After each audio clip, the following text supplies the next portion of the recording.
আমাদের আজকের আয়োজন হুমায়ূন আহমেদের লেখা মেঘের ছায়া উপন্যাস থেকে ইয়াজউদ্দিন সাহেবের শরীর খারাপ। ইয়াজউদ্দিন সাহেবের শরীর খারাপ লাগছে। সন্ধ্যাবেলা ডাক্তার এসে দেখে গেছে, বলেছেন প্রেশার হাই, সিডেটিভ খেতে দিয়েছেন, ঘর অন্ধকার করে শুয়ে থাকতে বলেছেন। তিনি ঘর অন্ধকার করেই শুয়ে আছেন। রেহানা তেঁতুলের শরবত নিয়ে এসেছেন। তিনি বাধ্য শিশুর মতো শরবত খেলেন। গ্লাস নামিয়ে রেখে বললেন, শুভ্র কি ঘরে আছে? হ্যাঁ আছে। কি করছে? জানি না তো, দেখে আসবো? দেখে আসতে হবে না, তুমি রিয়াকে টেলিফোনে আসতে বলো, বলবে খুব জরুরি। কি হয়েছে? কিছু হয়নি। ভালো কথা, শুভ্র কি আজ দিনে কোথাও বের হয়েছিল? না। তুমি শুভ্রকে আমার কাছে পাঠিয়ে দাও। আর শোনো, আমি যতক্ষণ কথা বলবো তুমি ঘরে ঢুকবে না। কি ব্যাপার? কোনো ব্যাপার না। ডাক্তার তোমাকে চুপচাপ শুয়ে থাকতে বলেছে। আমি চুপচাপ শুয়েই আছি। রেহানা চিন্তিত মুখে ঘর থেকে বের হলেন। শুভ্র তার প্রায় সঙ্গে সঙ্গে ঘরে ঢুকল। ইয়াজউদ্দিন সাহেব বললেন, আমার পায়ের কাছের চেয়ারটায় বসো শুভ্র, আমি তোমার সঙ্গে কিছু কথা বলবো। পায়ের কাছে বসলে আমি তোমার মুখ দেখতে পারবো। শুভ্র বলল, অন্ধকারে মুখ দেখবে কি করে? টেবিল ল্যাম্পটা জ্বালিয়ে দাও। শুভ্র বাতি জ্বালালো। ইয়াজউদ্দিন খাটে আছোয়া হয়ে বসে আছেন। তার খালি গা, তার সারা গায়ে বিন্দু বিন্দু ঘাম। খাটের মাথায় রাখা তোয়ালে দিয়ে তিনি শরীরের ঘাম মুছলেন। শুভ্র। জি বাবা, আমি তোমাকে কি পরিমাণ ভালোবাসি তা কি তুমি জানো? জানি। না, তুমি জানো না। শুভ্র হেসে ফেললেন। ইয়াজউদ্দিন সাহেব কঠিন গলায় বললেন, হাসলে কেন? তোমার ছেলে মানুষইতে হাসছি বাবা। ছেলেকে ভালোবাসায় তুমি আলাদা কিছু না, অন্য সব বাবাদের মতোই। পৃথিবীর সব বাবাই তাদের ছেলে মেয়েদের প্রচণ্ড ভালোবাসেন। তুমি এমন কোনো বাবার কথা বলতে পারবে যে তার ছেলেকে ভালোবাসে না? শুভ্র, তুমি কি আমার সঙ্গে তর্ক করতে চাচ্ছ? তর্ক করতে চাচ্ছি না, তোমার লজিকের ভুল ধরিয়ে দিচ্ছি। ভুল ধরিয়ে দিচ্ছ? হ্যাঁ, ভুল ধরিয়ে দিচ্ছি। তুমি সারা জীবন মনে করে এসেছো তোমার লজিক অভ্রান্ত, তুমি যা ভাবছো তাই সত্যি। এরকম মনে করার যথেষ্ট কারণ কি নেই? কারণ আছে। তোমার মতো ভালো লজিক দিতে আমি এ পর্যন্ত একজনকেই দেখেছি। কে? তোমার নিতু আপা? হ্যাঁ। তুমি কি তাকে বলেছো যে তুমি তাকে বিয়ে করতে চাও? বলেছি। সে কি বলেছে? আগামীকাল আমাকে দেখা করতে বলেছেন। তুমি তাহলে আগামীকাল তার সঙ্গে দেখা করতে যাচ্ছ? হ্যাঁ, যাচ্ছি। আমি যদি বলি যেও না, তারপরেও যাবে? হ্যাঁ, যাব। তুমি কি আমাকে যেতে নিষেধ করছো? না, নিষেধ করছি না, তুমি অবশ্যই যাবে। ইয়াজউদ্দিন সাহেব দম নেবার জন্য থামলেন। তোয়ালে দিয়ে আবার গায়ের ঘাম মুছলেন। তার পানির পিপাসা হচ্ছে। হাতের কাছে রাখা পানির গ্লাসটা শূন্য। শুভ্র বলল, পানি এনে দেবো বাবা? দাও। শুভ্র পানি এনে দিল। তিনি এক নিঃশ্বাসে সবটুকু পানি খেলেন। শুভ্রর দিকে তাকিয়ে হাসলেন। শুভ্রও হাসল। ইয়াজউদ্দিন সাহেব বললেন, আমরা এমনভাবে কথা বলছি যেন দুজন দুজনের প্রতিপক্ষ। তা কিন্তু না শুভ্র, আমরা আলোচনা করতে বসেছি। গল্প করতে করতে হাসি মুখে আলোচনা করা যায়।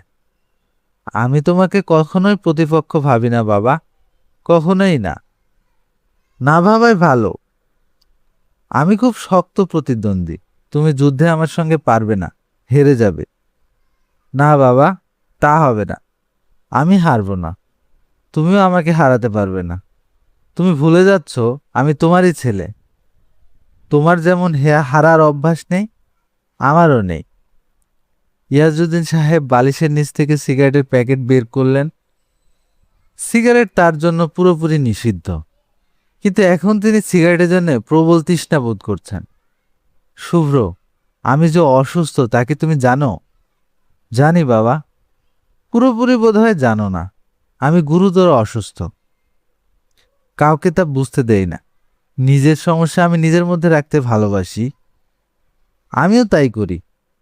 আমিও নিজের কষ্ট নিজের ভেতর রাখার চেষ্টা করি। মা যখন আমাকে জাহেদের বিয়েতে যেতে দিল না, আমার খুব কষ্ট হয়েছিল। আমি তো মাকে কিছুই বলিনি। আমি আমার এই দরিদ্র বন্ধুকে সামান্য একটা উপহার দিতে চেয়েছিলাম, তুমি তা দিতে দাওনি। আমি তো কোনো অভিযোগ করিনি। এখন করছো? হ্যাঁ, এখন করছি। তুমিও করছো বাবা, কাজেই সমানে সমান। হ্যাঁ, সমান সমান। বাবা, তুমি কি লক্ষ্য করছো আমি লজিকে তোমাকে হারিয়ে দিচ্ছি? হ্যাঁ, লক্ষ্য করছি। তুমি কি রেগে যাচ্ছ? না, রেগে যাচ্ছি না। ইয়াজউদ্দিন সাহেব প্যাকেট থেকে সিগারেট বের করতে করতে বললেন, ট্রি ব্রেক নিলে কেমন হয় শুভ্র? শুভ্র বলল, ভালোই হয়। আমার চায়ের তৃষ্ণা হচ্ছে, তোর মাকে চা দিতে বলি? বলো, এবং মাকে এখানে আসতে বলো বাবা। মা কেন আলোচনার বাইরে থাকবে? তার বাইরে থাকাই ভালো। আমি এখন কিছু কিছু কঠিন কঠিন কথা বলবো। তোকে কঠিন কথা বলতে তোর মা সহ্য করতে পারে না। সে হইচই করতে থাকবে। আমি হইচই সহ্য করতে পারি না। তুমি কঠিন কথাগুলি বলো বাবা, শুনি। কঠিন কথা হলো, আমি আজ থেকে অবসর নিয়েছি। সমস্ত কর্মকাণ্ড থেকে নিজেকে সরিয়ে নিয়েছি। আমার যা আছে সব কিছু দেখার এবং সব কিছু চালিয়ে নেওয়ার দায়িত্ব এখন তোমার। তবে ভয় পাবার কিছু নেই। একদল দক্ষ সেনাপতি তৈরি করা আছে, তারা তোমাকে চালিয়ে নিয়ে যাবে। তুমি ভুল করবে, ভুল করতে করতে শিখবে। তুমি কি করবে? আপাতত চিকিৎসার জন্য বাইরে যাব, তোমার মাকে নিয়ে যাব।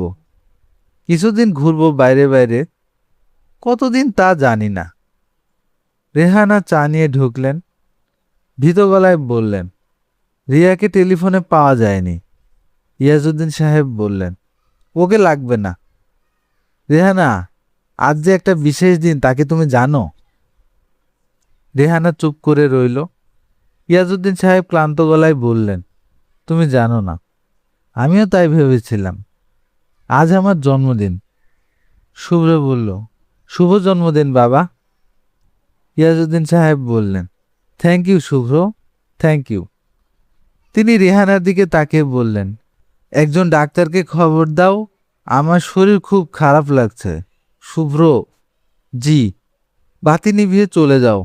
ভালো কথা, তোমার বন্ধু এবং বন্ধুপত্নীকে তুমি তোমার জয়দেবপুরের বাড়িতে কিছুদিন রাখতে চেয়েছিলে, ওদেরকে নিয়ে যাও। এ ব্যাপারে আমি আগে যা বলেছিলাম তা ঠিক বলিনি। আমি ভুল করেছি। থ্যাংক ইউ বাবা। তুমি এদের এখন সাহায্যও করতে পারো। তোমার একটি টেলিফোনে তোমার বন্ধুর খুব ভালো চাকরি হবার কথা, দু একটা জায়গায় টেলিফোন করে দেখতে পারো। ইয়াজউদ্দিন সাহেব চোখ বন্ধ করলেন। তার খুব খারাপ লাগছে। এতক্ষণ আপনারা শুনছিলেন হুমায়ুন আহমেদের লেখা ইয়াজউদ্দিন সাহেবের শরীর খারাপ। ধন্যবাদ সবাইকে।